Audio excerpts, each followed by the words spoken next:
My name is Shannon Pfaffenberger, Furious Pfaff. So I get Pfaffy. Yeah. I roller skated my whole life. So I used to go roller skating with my friends at Wanapauga from like the age of like 9 on. And when I was 21, my skates got stolen from the back of my boyfriend's car.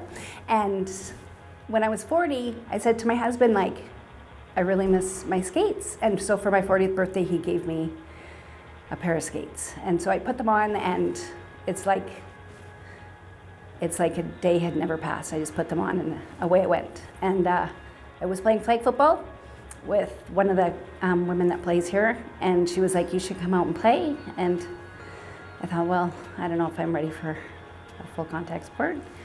But at that time, there wasn't a lot of places to skate. So I thought, well, if I go to the raw meet and it's not contact, I'll go and see what I can do and get some extra skate time in. And loved it. Absolutely loved it. I was like, when do we get to start being full contact? And yeah, it was fantastic. It was the best decision ever made. Pfaff is amazing. Pfaff is like such a quintessential part of what makes the Eves of Destruction the Eves. Mm-hmm. She is hilarious. She is just like a joy to be around. She's gonna hit you hard, but then she's gonna like pat you on the shoulder after and be like, you tried your best, like, good for you.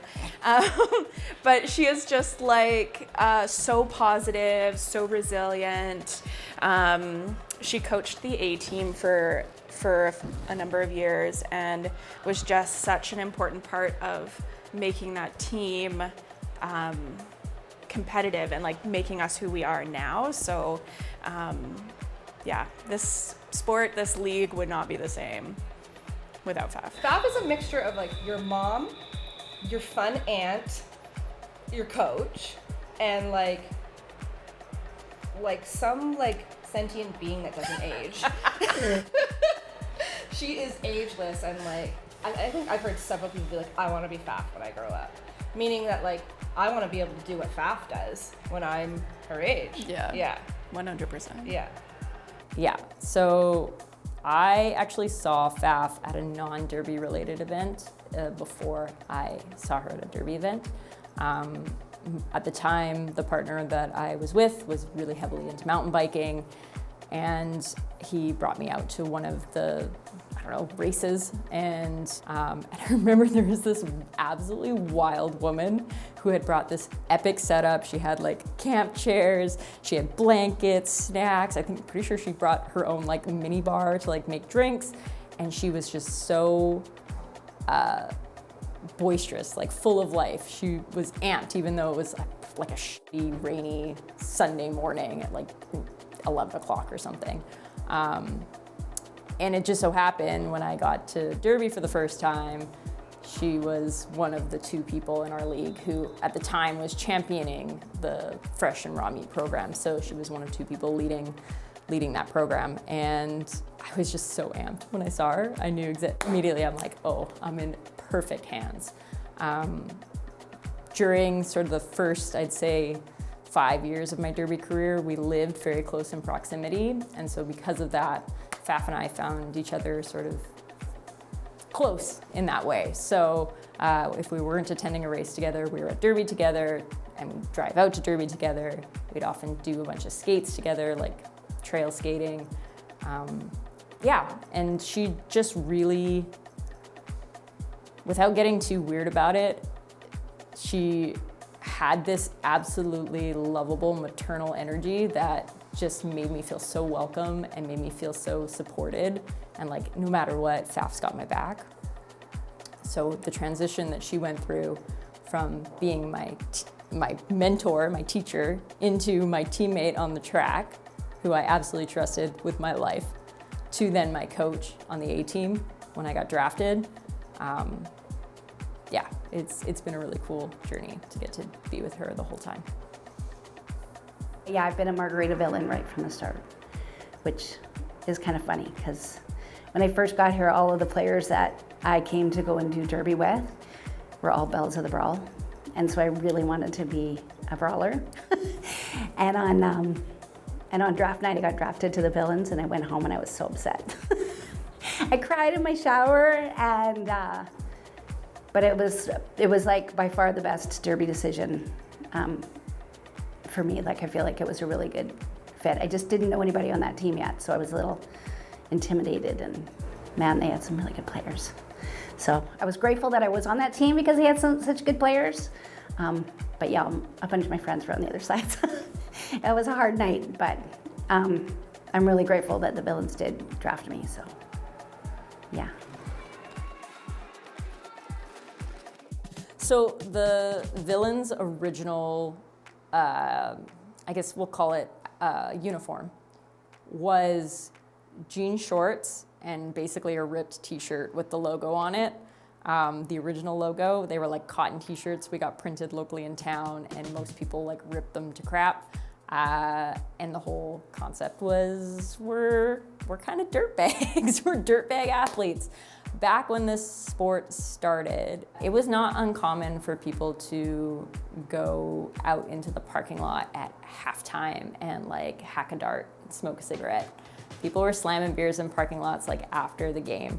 That DIY sort of counterculture mentality is still interwoven into the identity of our teams and our league in a lot of ways, but the physicality and the level of sport that we play now, we really take it seriously. A lot of that has sort of culturally faded away. We don't see that so much anymore. But yeah, we are dirtbags, nerds, weirdos. We are a collection of misfits and outcasts who have come together to make this wonderful and weird team that I love so much. So the Villain season this year was, I think, probably the toughest season that I have played with the team. We've had a bit of turnover, so some of our more seasoned veteran players have either retired or needed to take time off or are away on injury leave.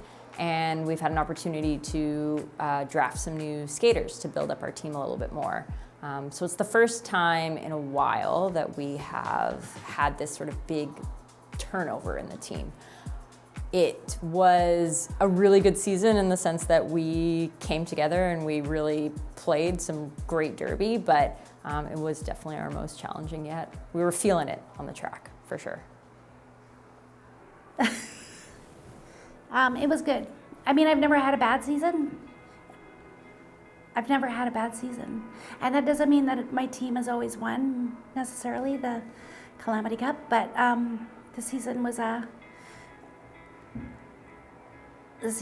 like a really good one. It was important and it was really good. It was my last one as a player. And the Villains really came together really well and played, and we made it to the Calamity Cup. And I just really wanted to be proud of myself and how I played, because it was my last season. And I'm just really proud of my team. We got there, and man, the Daisy Pushers,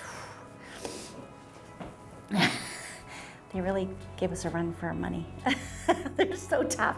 And they just really wanted their name on that cup, and they came ready. And but it was good.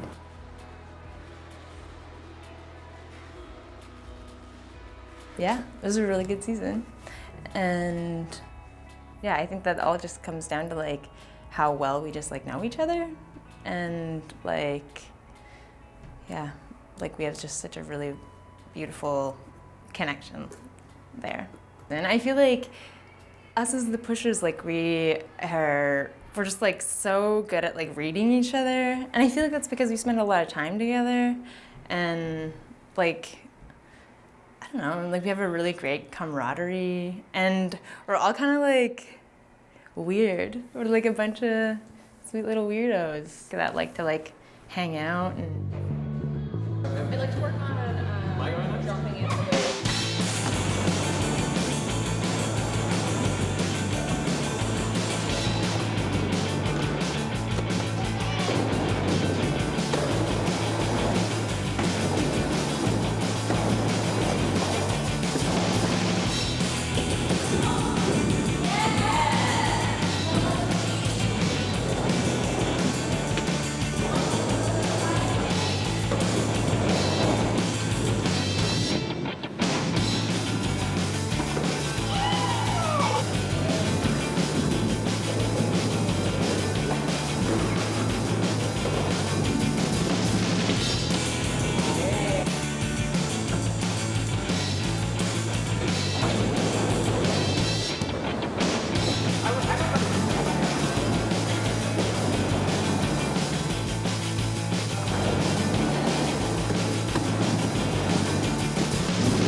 The Pushers had an exceptional season. They really, really worked hard and played cohesively.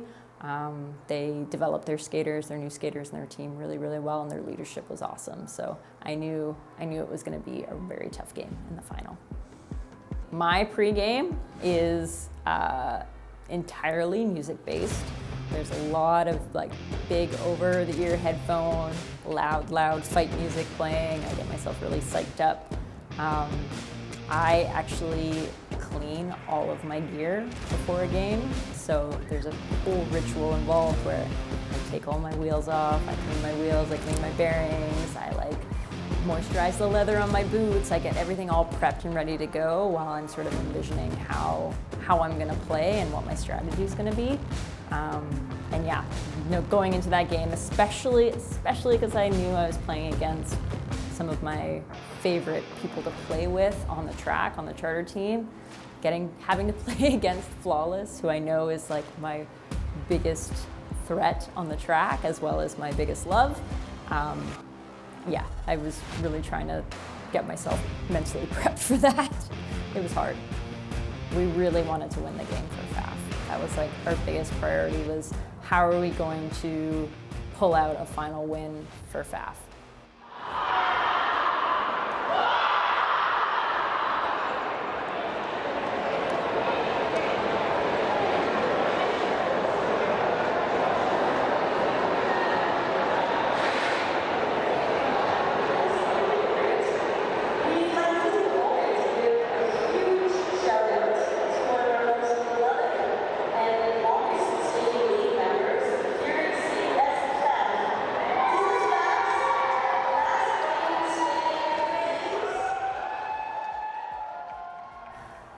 Yeah, I was really surprised. I wasn't expecting anything until like maybe the after party or like the after thing, but yeah, they gave me a really good send off and a really nice announcement just before the actual game started. So everybody just brought me into the center and said a bunch of really nice things, which I actually couldn't really hear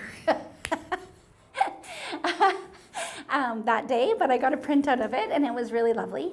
And I got a really bouquet of flowers, and then afterwards my team was fantastic in the change room, and just, yeah, they're just so good and supportive, and it was really great. It was a fantastic game, and hard-hitting, strategic. That was a good send-off.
I don't know, when you have the right players on and you've practiced enough, it's the best feeling in the world when your game is on and your team is playing exactly as they're supposed to be. And sometimes the scoreboard doesn't say that, but you know, with the amount of work that you've put in and the plays that you're working on, that's actually happened, and that's probably one of my favorite things. Yeah, whenever it all comes together.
wish we won.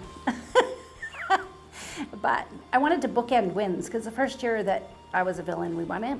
So I was like, if we could bookend those, just my career, that would be great. But the Daisy Pushers definitely, they brought it. But I think the villains are gonna try to get them next year, so we'll see what happens. It was rough. It was sad. It's like a big end of an era. Yeah, it's just having that, like knowing she was there on the track meant a lot. So it was tough. But I know she's not going anywhere. I know she's still gonna be here, but. Yeah, I just retired contact. But I'm going into the roughing side of things now, so I still get to be on my skates and I still get to be a part of the community because I couldn't imagine not being part of the community. So, but yeah, 12 years is a lot on the body after 40. So, and hopefully I'll be able to do some bench coaching maybe. Slicer is a bench coach, so who was the person who actually drafted me in the first place. She was the captain of the Villains back then. So I'm hoping that Slicer and I can bench coach the Villains together and line run and bench coach and be a team just to help them get to what their goals are. So that'll be fun. And I get to watch all the levels play instead of being a player. So now I actually get to focus on what they're doing out on the track and getting to see them improve like every week and get better and stronger and seeing what they're doing. So it's great. I love it. Yeah. Yeah. So and it's not even just on the track. Like there's so many people in our league that are like best friends and like watching, like there's people who were on my team as villains who had babies and kids and left and are now back again. So you see all these people and they're living their lives but also still being able to enjoy this fantastic sport and have like their own thing to do at the same time. Yeah, kind of takes a like-minded group of people to play this sport. So it's interesting because there's so many people from different walks of life and different backgrounds and different ideals, and they all come together to make this machine of the Eves of Destruction run. And they all do it with like passion for the sport and compassion for each other. And yeah, it's really good. Like you can you can have a really, really bad day and come to Derby and just talk to two people and get like the biggest, best hugs and then go out and smash each other and go home and think, oh man, am I ever glad I came? You know, like on days when I think I shouldn't go to Derby and I go, I'm always glad I did. Yeah. The thing I love the most is that like, I'm 55, right? So, and I am playing with people who are like 19 years old and we all love the sport and we all are supporting each other. And so I learned so much about everybody else's lives and what's going on. And I just think like it's made me a better person because I play with so many different people who are going through so many different things that I would never have come into contact with or known about or learned about if I wasn't in the sport. And everybody is so open to learning about each other that I think that's probably my favorite part of it. I mean, being on wheels and having the wind going through your hair and gearing up and putting that Derby personality on is fantastic. But when it really gets down to the basics of it, it's the people. It's great. I've learned a lot. We have come so far and played so long as this team that this is just a beautiful opportunity for us to get to kind of start over and start to build something new, but at the same time keep that same culture and identity that is so very FAF. Like, I think we can't go wrong as long as we always steer back towards FAF.